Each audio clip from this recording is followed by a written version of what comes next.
तो देखिए स्टूडेंट्स,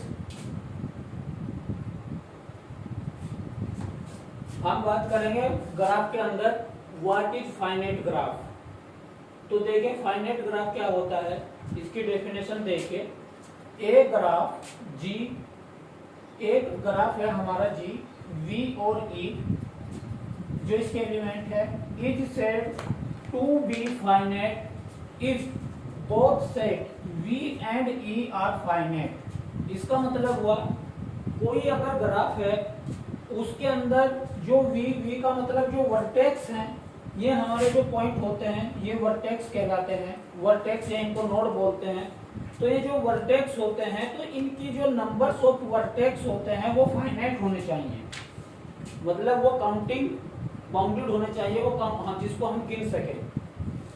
तो वर्टेक्स भी, और इसी के साथ साथ जो ई होती है, ई का जो सेट है यानी कि E1, E2, E3, ई का ई मीन्स जो हमारी एज है, ये हमारी एज होती है।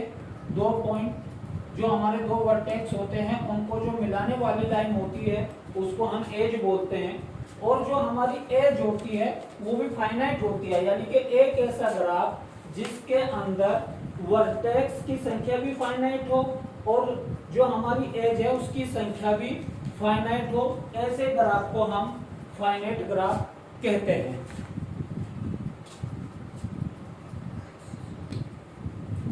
तो देखिए स्टूडेंट्स, हमने अभी फाइनाइट ग्राफ की बात की, अब हम बात करेंगे इनफाइनाइट ग्राफ की। तो इनफाइनाइट ग्राफ में देखिए, a graph ji V E, यानी कि ये एक पेयर है वी और ई, वी का मतलब वर्टेक्स और ई का मतलब एज, यानी कि कोई भी अगर हमारे पास ग्राफ होता है तो उसके अंदर वर्टेक्स होते हैं और एज होती है, तो उसको इन्होंने वी और ई कहा है।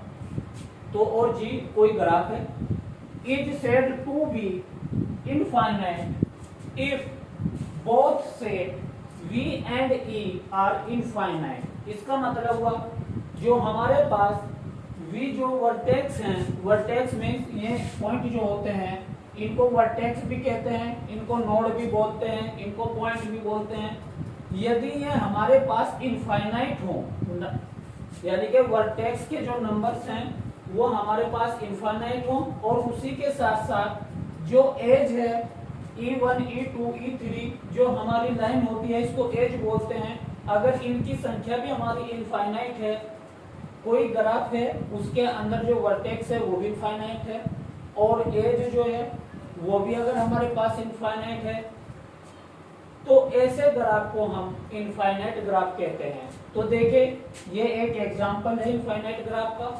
इस तरह से जैसे ये लाइन आगे बढ़ी हुई है, इसका मतलब ये हुआ कि इसमें आगे भी इसी तरह का एक और पॉइंट है और फिर आगे ये इस तरह से बढ़ता हुआ चला गया। तो ये ग्राफ हमारा, तो ये इसका साइड में भी इसी तरह ये बढ़ा हुआ है, तो ये हमारे पास एक इनफाइनाइट ग्राफ है। तो ये इस तरह का जो ग्राफ होगा वो हमारा इनफाइनाइट ग्राफ कहलाएगा।